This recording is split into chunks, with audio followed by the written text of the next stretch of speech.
What really matters in all of this, and the Democrats are hammering it, is that in the bill that the Republicans are putting forward, there will be $880 billion cut to Medicaid.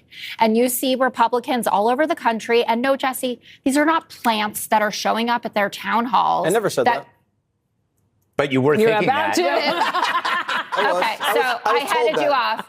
They were actually people who worked at the CDC in Rich McCormick's district. Democrats. But people are showing up in Oklahoma, in Arkansas, Democrats. Pennsylvania, Missouri, Wisconsin, and they're saying what's going on at DOJ is unacceptable. And are you kidding me with these Medicaid cuts? Now you guys you're listen to the voters. Trillions of dollars. It's like the first time you listen to the voters, Jessica. We are trying. There's a fundamental math problem here. There is a constant reiteration of waste, fraud, and abuse. Sure, that's great. What is the identified amount of waste that this committee has identified? Because what the order that's been sent down here is find $880 billion. Not there is $880 billion of waste, fraud, and abuse. It's find $880 billion. And so we have not heard a single concrete number of the amount of waste that's been identified. We have not heard a single concrete number on the amount of abuse that's been identified. And there's just kind of this vague magic wand around waste, to my colleague from California's point. And waste is being used as a very large word here, because what's being suggested is that long-term care is wasteful in America, that children's health insurance is wasteful in America, that poor people seeing the doctor is a waste, that all of these people are disposable, that the elderly are disposable. So I think the problem here is that the numbers don't add up. The numbers don't add up. $880 billion is a devastating cut to Medicaid, and given that 30% of Medicaid dollars also go to Medicare, it's also an attack on Medicare, to Medicare recipients.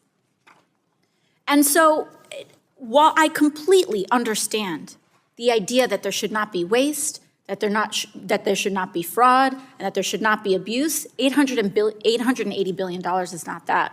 This is an attack on Medicaid, and anyone who votes on this budget this week is voting to cut Medicaid in America and voting to gut health care for Medicare recipients in America. There's just no other way around it. Mr. Speaker, the gentlelady is talking about what was said in the Rules Committee last night. I want to take a couple of minutes to talk about how people voted in the Rules Committee last night. We gave Republicans a chance last night in the Rules Committee. We said if they really don't believe that this budget cuts funding for school meals, if they really believe what they're saying, then they can vote to assure the American people that they're not going to steal school meals from kids in order to give tax breaks for millionaires.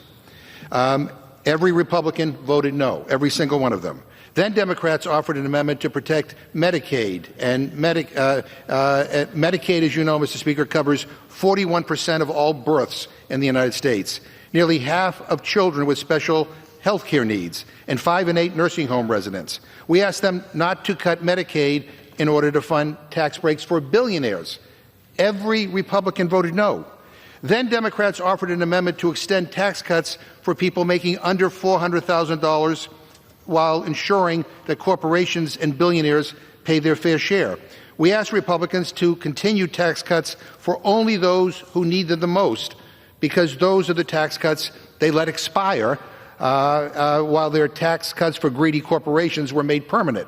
We asked them to prioritize working families over greedy corporations. Every Republican voted no. Then Democrats offered an amendment preventing tax giveaways for people earning over $1 million a year. Every Republican voted no. We wanted to see if there was anyone so rich that Republicans don't think they deserve a tax giveaway. So we asked them to vote against tax breaks for people earning over $100 million per year. We asked them to side with factory workers and firefighters over hedge fund managers and billionaire bankers. Every Republican voted no. We even offered an amendment preventing tax cuts for people with a net worth of over, get this, $1 billion. Every Republican voted no.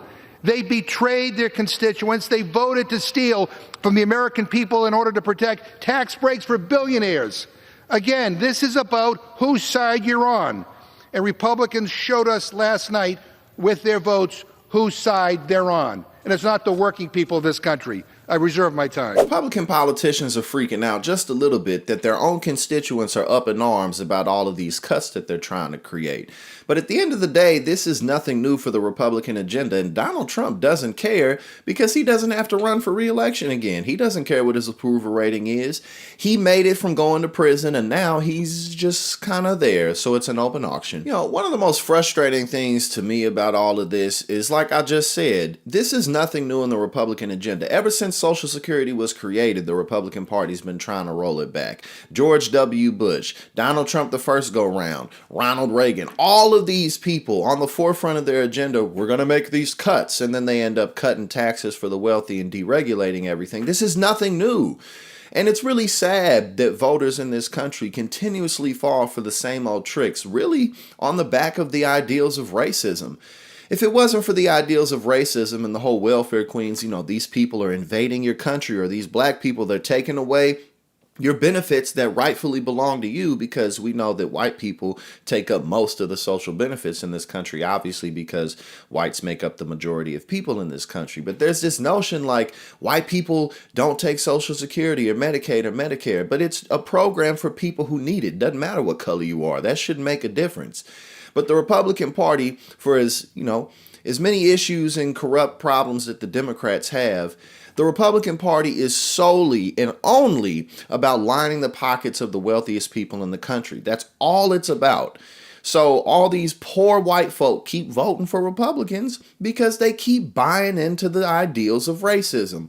And it's really unfortunate to see that now, we're looking at $1 trillion in cuts to things like Medicaid and food stamps, and it was all so avoidable.